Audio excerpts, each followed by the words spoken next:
Hello again, nerds. The channel is generally nerdy. The show is Your Week in Nerdom. And we've got some stuff that we're covering today. We're looking into a little bit of music. Got some stuff from Slipknot. Stuff from Electric Wizard. We're looking into some video games. Some Halo backwards compatibility updates. Looking into television news. Some updates to the casting of the live-action Teen Titans. We are so many things to cover, and before any further ado, I'm going to remind you one real quick. Hit up that Patreon, patreon.com/generallynerdy. You can get early access to all of my videos and some patron-exclusive content. And that being said, let's hit up some music.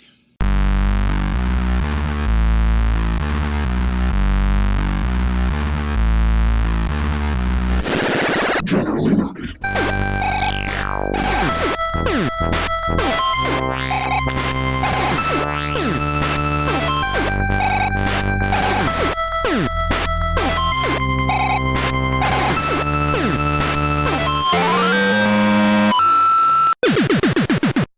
So before we get into the news about the news, we're going to get into the news about the channel. I have started a new series, Adventures in Photography.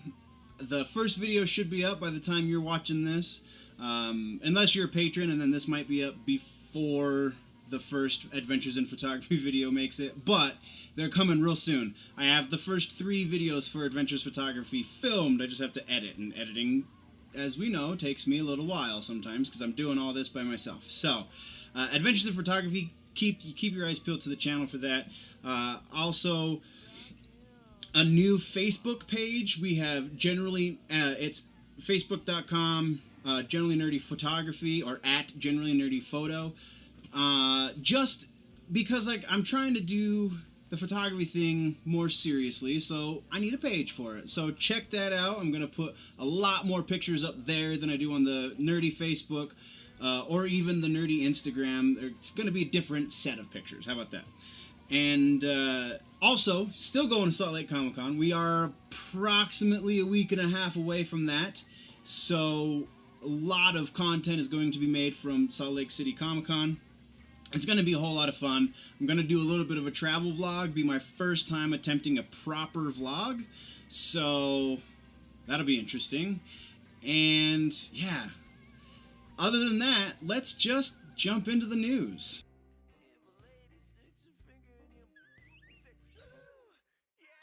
And in music news, we've got a couple of updates. I'm going to do a whole lot of music stuff up here just because, again, there's a whole lot of tastes that need to be accounted for, and I'm just going to play to my own taste. If you guys want me to cover something in music news, definitely leave that in the comments below. Otherwise, I'm just going to talk about stuff that I like, and something that I like is Electric Wizard. They are finishing up their second album, and that is set to hit on November 10th, so it'll be a little early birthday present for me. Their last one was really if you like stoner doomy stuff, Electric Wizard is definitely the way to go. If you like really heavy dark music, Electric Wizard is a band you should definitely check out. And from the sound of it, their new album is just going to be a continuation of that sound, only they've tweaked it a little bit. From the last couple years of being on the road together, they've gotten a lot more groovy with each other. Groovy. Electric Wizard isn't super groovy, they're just heavy. But their groove, their band mechanics have tightened, and they also have approached this new album with a more blues-minded sound. So I'm super stoked to hear the new Electric Wizard album. It's going to be called Wizard Bloody Wizard, and super sleazy album cover, just, kind of what you would expect after listening to the first record. And man, if they're one of those bands that just gets better with time, then I am all for it. So here's to November 10th. Let's rock some Electric Wizard together, shall we? In Mastodon news, we talked last time about how Mastodon is already giving us a new... Well, not last time. We talked 2 videos ago about how Mastodon is going to give us another set of music, even though we just got Emperor of the Sand. This one's called Cold Dark Place, coming out soon, in later this month, actually. Ooh. First song, though, is Toe to Toes, and I literally just listened to it while I was doing the research earlier today for this section, and man, I sincerely hope the other 3 songs on Cold Dark Place sound this incredible, because this is some of the best Mastodon I've heard in probably 2 or 3 albums. It's phenomenal. Just the time signature change in the middle of it, you definitely don't see coming. At first, it's kind of, all right, so this is their formula for the last 2 or 3 albums, and they're kind of sticking to that as much as a formula as Mastodon ever has. They're kind of sticking to that, but then all of a sudden, they break that form, and it's a beautiful thing to behold. So go watch. They have a studio video. It's them in the studio recording the song. It's called Toe to Toes, and it's fantastic. Bron Daler, you are my hero, my friend. I seriously hurt myself laughing while watching this video. Aside from it being great music, it's also them just being goofballs in the studio, and by them, I mean Bron. So, fantastic. If you like Mastodon, you'll love this. If you like music, you'll love this, because it's great music. And buy the new album, or the new EP, as soon as it hits later this month. It's called A Cold Dark Place, and you can't go wrong. In mediocre music news, Prophets of Rage. If you like Rage Against the Machine, listen to Rage Against the Machine. Prophets of Rage have released a few songs off of their forthcoming album, which, check my notes, yes, comes out later this month, about the 15th, September 15th is when it's supposed to come out. And everything that's come off of this album that I've heard so far has been really, really bland. It's not bad, but it is in no way good.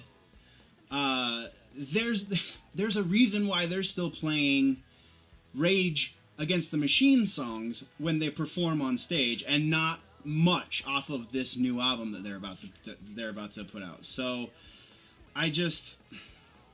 Tom Morello used to be great. Now he's lost it. I don't know. It's cut and paste guitar time for Tom, and he's just taking the easy way out, not getting super creative with his licks. And the rhythm section, the thing, aside from Zach, the thing that really made Rage Against the Machine solid is their rhythm section. And their rhythm section on the 2-3 tracks I've heard off of this album is just nothing. Tim, the bass player, is basically just hitting root notes on this, and it's like, man, you were such a creative force. Going on for a long time about a mediocre album, and that's not necessary. The gist of it is, I'm not gonna pay for it. I might download it and then give it a listen, and if I like it, then I'll pay for it. I doubt I'm gonna like it. I'm not even sure I'm gonna get it for free. So, if you like Rage, listen to Rage. If you want to try to extend that into Prophets of Rage, enter at your own risk, man, because nothing about this album so far sounds good. And I just am so saddened by that. But if you guys feel otherwise, if you've heard these songs, if you've listened to the same stuff that I've listened to that they've released, definitely tell me I'm wrong in the comments below, or tell me I'm right, whatever. In Slipknot news, we have another documentary DVD, again directed by Sean Crahan, or the Clown, or whatever you want to call him. I forget his number. Number 6, maybe? I can't remember their number assignments. But new documentary called Day of the Gusano. I don't know what that translates to, but it's all about them going to Mexico for the first time. I guess Knotfest Mexico was the first time they were in Mexico, and that happened last year. They've been around since like 95, 96, so that's a long time to not go to Mexico.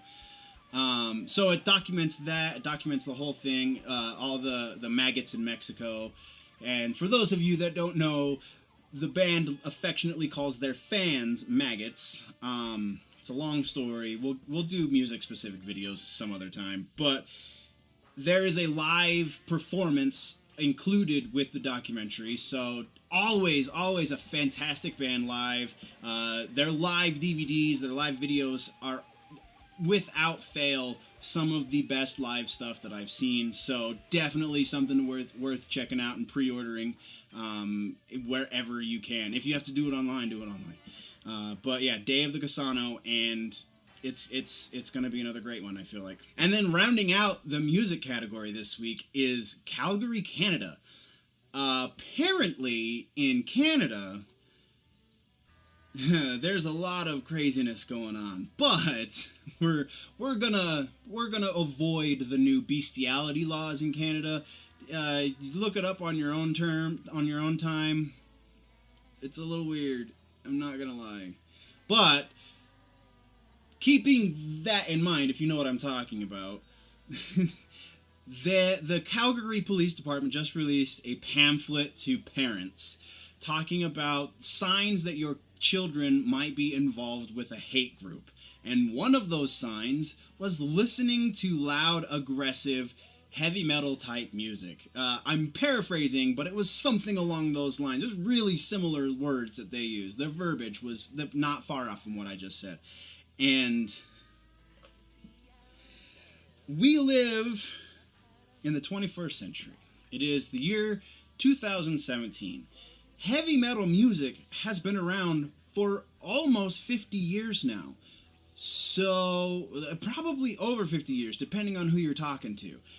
If you go by the Sabbath kind of era being the proto heavy metal, then yeah, right about 50 years we're looking at heavy metal being a thing.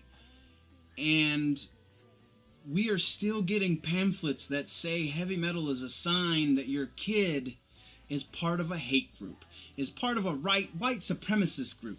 I have listened to heavy metal my whole life, and I have never been a part of a hate group. I have never felt superior to anyone because of the color of my skin. I do not understand where all of this negative energy, where all these misconceptions come from about heavy metal. If you listen to the lyrics of a band like Killswitch Engage, you want to go out and do positive things and uplift the world and be a better person.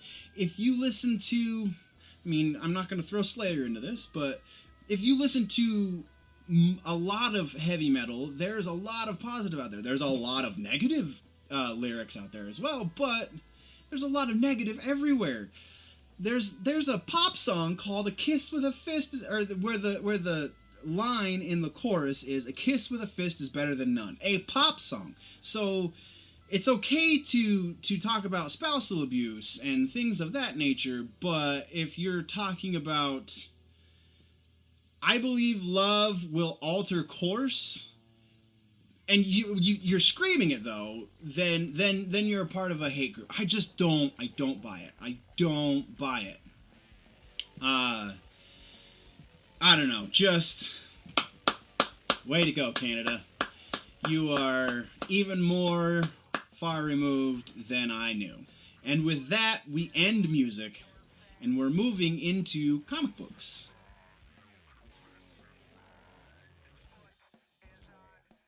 Comic book news. So we talked about the new Jetsons 2 weeks ago, maybe 3, something like that. How it's getting an update, how it's geared towards, I didn't specifically say this, but I've learned this recently. The new Jetsons is going to be geared towards like an older teenagers, young adults kind of demographic. So alongside Jetsons, we have a whole list of updated Hanna-Barbera cartoons getting comic book treatments. Jetsons, I think, is the only one that's getting the television, live-action television update.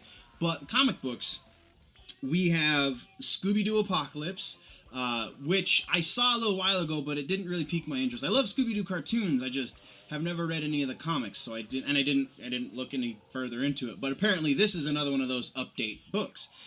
So we have Scooby-Doo we have Future Quest, we have Wacky Raceland, and the Flintstones, which makes sense because the Flintstones and the Jetsons were the first primetime cartoons. So technically, they were originally created as for a target demographic of adults and kids, not just kids, like a lot of Hanna-Barbera, a lot of cartoon stereotypes would have you believe.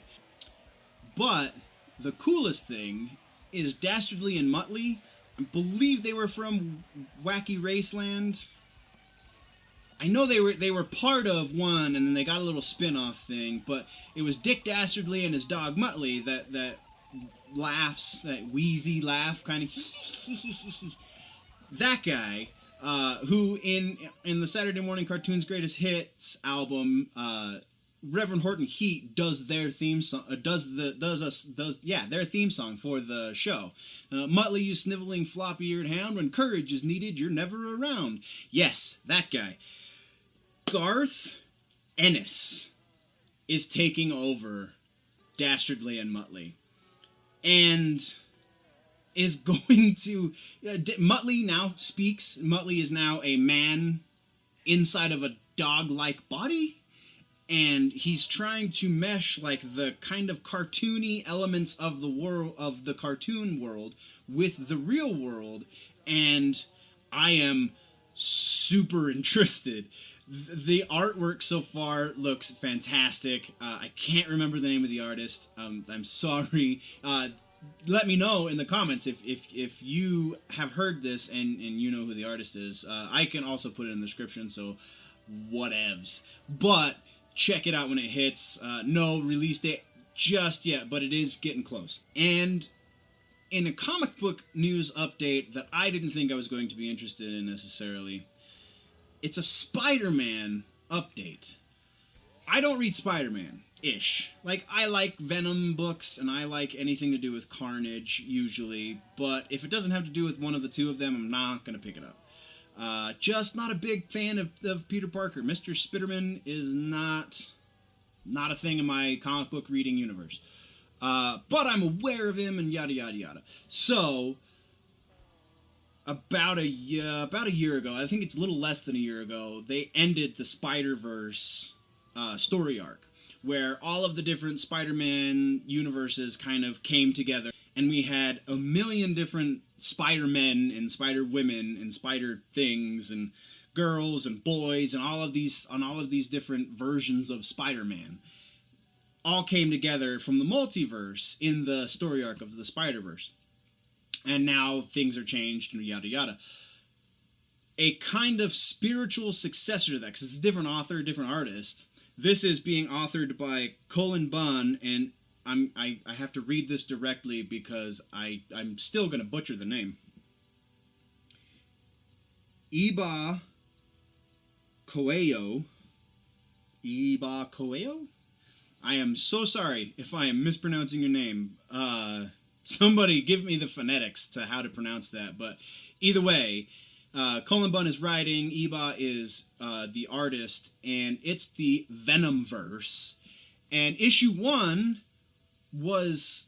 I mean, I kind of thumbed through it because it's Venom. Like I said, I'll read it if it's got Venom or Carnage in it. And this centers around Venom. Everyone in the Marvel Universe is going to be wearing a Venom symbiote. So... That piqued my interest, and there's a new villain, because Venom is kind of this anti-hero in the Spider-Verse anymore, where he's not really a bad guy, but he's kind of a bad good guy, and anti-hero is a very appropriate way to put that. So, the original Venom symbiote is back with Eddie Brock, and now there's another alien race. I couldn't determine whether or not they were symbiotes, or... if they were just aliens. One of them kind of looks like Spider-Man and kind of sort of identifies as Spider-Man, but not really. They're called the Poisons. So we have Venom and Poison is white, and kind of like Anti-Venom is white and black, whereas Venom is black and white. But Poison is more white and gray than white and black. But anyway, really interesting stuff.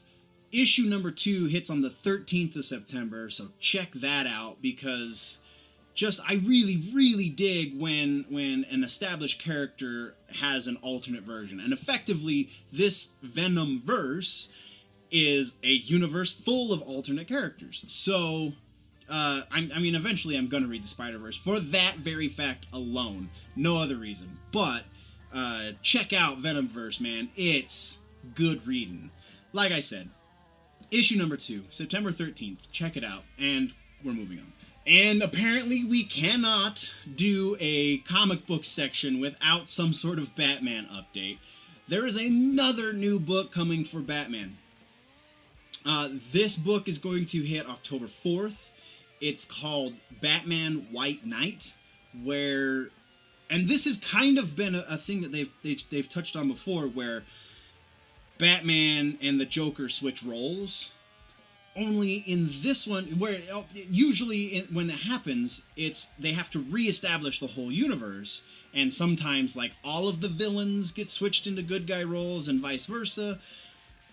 But usually they have to reestablish the whole universe, right? They have to reestablish that the Joker has always been the good guy and Batman has always been the bad guy, or Bruce Wayne and Jack or Joe or whoever they're giving, whatever name they're giving to the Joker at the time. In this book, White Knight, they're giving the Joker the name Jack, but they're not reestablishing a universe. They're altering course.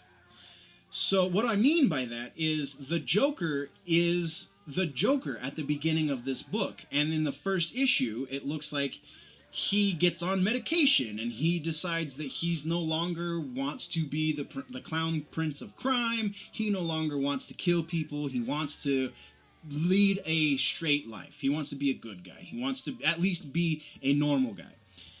And then Batman takes that and it flips him, and he starts going crazy and out of control, so the Joker has to stop Batman. And the premise right there, lay that out for you. That is a solid premise for a book, because one of the key psychological elements to Batman is everyone says he's kind of crazy for not killing the Joker, for not finalizing any of his arrests, if you want to call them that, for not putting out of commission the bad guys, for not killing anyone. People say he's kind of out of his mind for that, and kind of an extension of that argument is that he would save so many lives by killing the Joker. So to take one life and save thousands, if not millions. And he doesn't do it, and so people say that he's just as crazy as Joker is. They're just kind of the opposite of one another. So if one of them goes sane, and we saw this with the Joker in Dark Knight Returns, Joker thought Batman was dead, so he stopped being. Not I mean, like, he was still alive, he just wasn't the Joker anymore. He just shut down. So this is almost the opposite of that. Joker becomes the member of society again, and Batman goes crazy. So I want to read it when it comes out in October. You want to read it when it comes out in October. Let's do that. Leave me a comment in the comments section if you're going to pick it up. I feel like this is a fantastic addition to the oeuvre that is the Batman universe. The writer and author of Punk Rock Jesus, a guy named Sean Murphy, is in full control of Batman White Knight. So I don't know. Punk Rock Jesus, I've seen it. I've never read all of it. Like, I kind of rifle through it every now and then, but I don't know. It doesn't really pique my interest. But it's gotten awards, and people really acknowledge that it's a good book. So if he's gotten that kind of commendation for Punk Rock Jesus, then hopefully he can get even more for doing a fantastic Batman story. But we'll see. October 3rd. Check it out.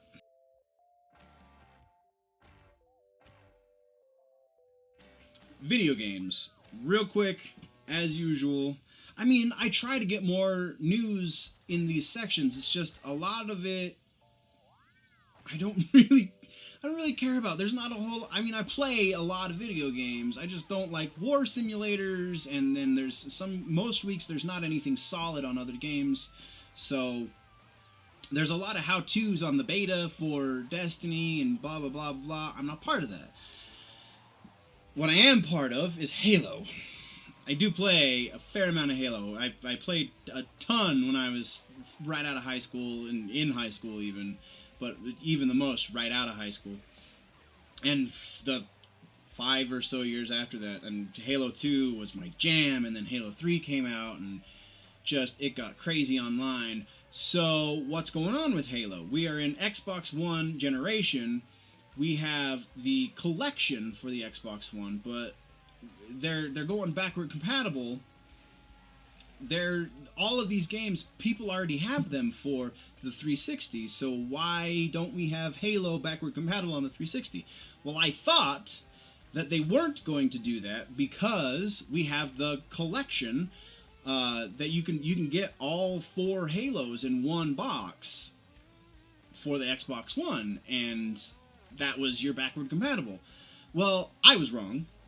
As it turns out, I am fairly regularly, but they are working on backward compatible versions of Combat Evolved, so the first Halo, the anniversary edition of the first Halo, Halo 3, Halo ODST, and Halo 4. So if you have Halo 4 for your 360 but not for your Xbox One, don't worry about buying the Xbox One version. It's coming.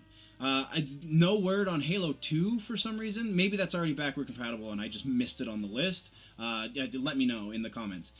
But they're all coming. The reason apparently it's taken this long because they announced backward compatibility 2 years ago. So they're saying the reason it's taken this long to get the flagship game for the Xbox onto the backward compatibility list is because they're adding stuff to it. In a lot of cases, it's just they're making it look that much better.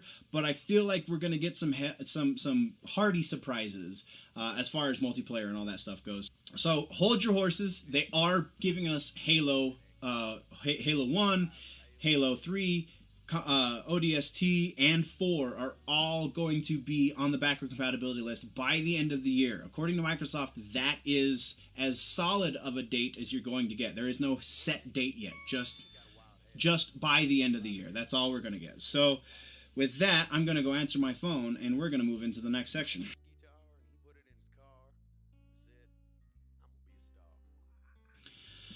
In TV news, news that makes me feel old. Batman, the animated series, the definitive version in most people's minds of the Caped Crusader. The one that most people in my generation grew up watching. I remember when Batman first aired. It blew my mind, man. It blew my mind. 25 years old as of like 4 days ago. What? I mean, I know I'm old, but damn. So, Batman's 25. Continuing with that, we are finally getting a live-action Titans. They keep saying Titans and not Teen Titans. So, like, in a way, I feel like maybe it's a spiritual successor to the Teen Titans animated show. But then they cast a little girl as Raven, and now I'm all confused. But we are getting a live-action Teen Titans show, and they recently have announced that Hawk and Dove have been cast. The most exposure I have to Teen Titans is the glancing crossovers with Batman in the comics. I don't read a whole lot of the comics. I don't veer too far away from Batman. Like, I'll read Red Hood and the Outlaws and stuff like that, but for the most part, I read Batman. And if any of the Bat family crosses over, then I'll read them. But usually on the crossover events are when I stray away from Batman himself. Birdwalking. Hawk and Dove are announced. Hawk is going to be played by Alan Ritchson, who was in Blue Mountain State, but he was also, correct me if I'm wrong, he was Aquaman in Smallville. So, coming back to the DC Universe is Alan Ritchson. And then Minka Kelly. I feel like she's done a lot more than this, but the only thing I really know that she did was Friday Night Lights. Real pretty girl. I don't know if she can act. I know that Alan Ritchson is a fair actor. He's not going to win any friggin' Emmys or anything necessarily, but he's going to give Hawk that the attention he deserves. So Alan Richardson's going to be Hawk. Minka Kelly's going to be Dove. I really want him to start filming so we can start getting some like production stills and eventually we'll actually get the show so we can see what all the fuss is about. But no word on script or filming, when filming is going to start or anything like that, so we just have to keep kind of clutching at these casting announcements, and there you go. Mickey Mouse Club. The Mickey Mouse Club was a thing for you kids. We're going to have Uncle Nerdy's history lesson right now. So the Mickey Mouse Club was a thing back in the 60s, I want to say. Yeah, that sounds about right. Maybe it was the 50s, but I'm pretty sure it was the 60s. Anyway, Mickey Mouse Club was a thing when your grandparents were young. And what it was a bunch of kids doing skits. It was effectively sketch comedy. Like a super, super tamed down version of Saturday Night Live, which some of you watch. Now, that went for a few seasons and then people lost interest, or the kids got old and Disney changed their marketing, you know, whatever. And then in the 90s, we got it again. And most of you probably know about that Mickey Mouse Club because that's where we got Christina Aguilera, Britney Spears, Justin Timberlake, JC Chazé, all of these different entertainers. It was totally fake. I mean, it was sketch comedy, so yeah, but they also sang and danced, and it was, you know, songwriters were giving them the music, and choreographers were teaching them to dance, and all of the things, and then, again, those kids grew up, and Disney changed their marketing, so that show got stopped. We had briefly another show that was on Nickelodeon, though, called All That, and that's where, Keegan, who's on SNL, I can't think of his freaking first name, he was on there, and Amanda Bynes, that's why she was famous, was because she started out there. But, like, sketch comedy shows have come and gone excessively. SNL is the only one that's been around since SNL started in the 70s. So SNL's been around ever since the 70s, and we've had a bunch of other ones, and some family-oriented ones, and other ones that are trying to be SNL, but for a different audience. We had In Living Color in the 90s, which was fantastic. If you have the ability to find that on DVD, watch it. It's great. Anyway, Mickey Mouse Club is what started this whole thing, and Mickey Mouse Club is coming back. But not really. Kind of. So that whole marketing shift thing is still in effect, but they're using it to start another Mickey Mouse Club. It's going to be on Facebook and on Instagram, and it's going to be these kids learning these talents, writing their own songs, choreographing their own dances. I kind of wish I was a kid again, just so I could really get into this, because that sounds cool. But I don't care. I'm old. I don't. That doesn't do anything for me. But it sounds like it'll be a more legitimate form of entertainment for the kids. And man, if you're under the age of 17 right now, then I'm sure you'll be into it, because that sounds really cool. Anyway, other TV news. The Magic School Bus! The Magic School Bus! Also a thing from the 90s. When I was a kid, when I was young, I used to watch a show called The Magic School Bus. I caught it at the end of my adolescence is when it was a thing. I really dig it. I have books from The Magic School Bus. They're kids' books, but they're informative nonetheless. Miss Frizzle was great. Like, make mistakes, get messy. I loved it, man. It was great. Whenever my science teacher decided, we're just gonna watch The Magic School Bus today, I was more interested in that than I was in most of the class. Anyway, it's coming back. Netflix is picking it up because Netflix is the great reviver of all things from my childhood. We will see how good it is. What with science being such a political thing anymore, who knows how accurate it's going to be, or if it's just going to be another thing to push a narrative. Kinda like Bill Nye. Bill Nye the Science Guy was another one of those things that I watched when I was a kid that was fabulous. I learned so much from Bill Nye. And Bill Nye got rebooted on Netflix a few months back, and I watched all 12, 13, however many episodes. And most of it was good. There was a handful of things that are just like, man, you are making this a political argument, and an argument that you, not being a real scientist, are not going to win. We're not going to get into the details, but there's a lot about that new Bill Nye show that's like, you're just pushing this liberal agenda, and I'm not even talking climate change stuff, because, I mean, in all honesty, climate change is scary, and again, that is hard science, but we're not going to get into details. Anyway, politicizing science. And so my fear with this new Magic School Bus is they're going to politicize science to a group of people who don't know any better.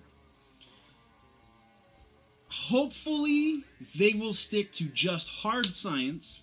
They will stick to absolute, provable, undeniable facts that somebody who watches a cartoon like that will eat up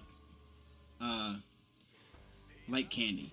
I'm hopeful, but I'm also fearful about this new Magic School Bus. I really dig that they're even having Miss Frizzle from the original series literally hand over the keys to the new Miss Frizzle, played by Kate McKinnon from SNL. That's kind of the reason why I'm a little worried, because SNL's politics are so liberal, so regressively liberal, that I'm afraid for what this. But it's on Netflix, and Netflix, I feel like Netflix is a little more conservative than Hollywood wants to admit. They had an original movie called What Happened to Monday that's about population politics, and there's some hard. I mean, you have to kind of pay attention. You have to look a little bit, but there's some hard conservative ideologies that they support in the movie What Happened to Monday, and it's actually a really good movie. It's science fiction set really far in the future, but it's a really good movie. If you want to watch it, check it out. It's called What Happened to Monday. It has the chick who was the original girl with the dragon tattoo. In the Swedish version, she is Monday, and to say much more than that would kind of confuse you and also kind of spoil it, so go watch it, it's great. But yeah, Magic School Bus is a thing. Netflix is reviving it. It exists. It's coming soon. I'm anticipating it being good. I am not anticipating it being political. So keep your politics out of it, Netflix, and you'll have a winner.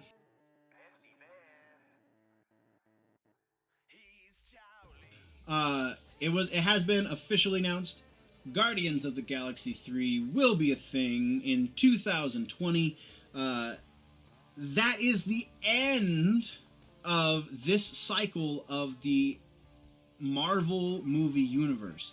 So Spider-Man is going to be the only actor, as it stands right now. This very well could change, because I don't know if any of the cats in Guardians have said one way or the other, but so far as it stands now, Spider-Man is going to be the thing that moves us into the new Marvel movie universe.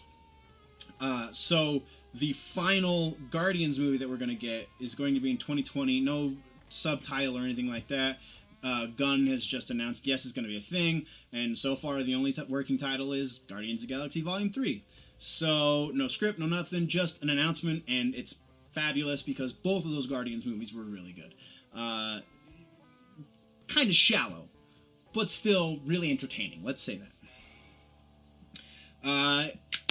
Drew Goddard has been announced as the writer-director for the X-Force movie. Now, this is potential for some fabulous movie making, because you potentially have Cable, Deadpool, and Wolverine, and others too. But those three characters are so freaking dynamic together that it makes for some great reading. However, I don't think Wolverine's going to be in it. Or they're going to announce a new Wolverine for the X-Force movie. Whatever. No script exists yet, but Drew Goddard was announced. Drew Goddard has been writing for a while. He did Cloverfield. He's done some work with Daredevil. His list goes on. Look him up on Wikipedia, IMDb, whatever. Drew Goddard has done some solid work. Has done some solid comic book work. So we know he knows how to give the right amount of homage to the source material and pay his respects to source material. That being said, I'm stoked. No announcement officially who is going to be the characters that they're putting in it, but we can assume Josh Brolin Cable, Ryan Reynolds Deadpool, maybe a Hugh Jackman cameo for Wolverine, maybe, and I hope this is true, a new Wolverine is shown in this X-Force movie, or even probably more potential is X-23 joins the X-Force, because they, it's Fox Marvel, they own these rights, so they can put X-23 in there. So, time will tell. Really cool announcement. Moving on. And we can't talk movies without something in Star Wars. It just seems to happen that way. I don't try to do it. It just happens. Director for Episode 9. So we're waiting on Episode 8 at the end of this year. Episode 9 is set to come out May of 2019. And they just lost their director. Colin Trevorrow was set to direct. I can't remember what else he's done, but he was set to direct. There were some creative differences. He wanted to do one thing. They were like, no. And the head of Lucasfilm, Kimberly What's-Her-Face, was like, well, then you can just kick rocks, Buster. I don't know how it went. But, I mean, it was probably something like that. It seemed less amicable than splits that they've had in the past. It looked like they were putting into place certain things so that he wouldn't want to leave, and then he left anyway. So I don't know what the story is about why he left. They're citing creative differences. Everyone cites creative differences. So that's left up in the air. There's no director right now. Rian Johnson has said, the guy who's doing Episode 8, has said that he would love to come back for more Star Wars stuff. And actually, when they originally announced the new trilogy, I was under the understanding that Rian Johnson was doing 8 and 9 anyway, so please, come back. I really like Rian Johnson's work. If you've never seen Brick, you are missing out. Rian Johnson did Brick. It's how he met Joseph Gordon-Levitt. It's why he wrote the part for Joseph Gordon-Levitt in Looper. Good damn movie. Top 5 movies of all time, Brick is right up there, man. So Rian Johnson does solid stuff. And that is the end of your Weekend Nerddom. If you are new here, please click the subscribe button. If you like these videos, if you like what I'm doing here, click that like button. If you want to see some newer things, keep watching the channel. Like I said, I'm doing the Adventures in Photography show very, very soon. I just have to post them effectively. So check that out. Check out other stuff that I've done up here. Going to Salt Lake City Comic-Con this month. Going to have a lot of content to post from that. And before we go, it has to be said, because sometimes I think you guys might forget. If it's generally nerdy, it's probably here.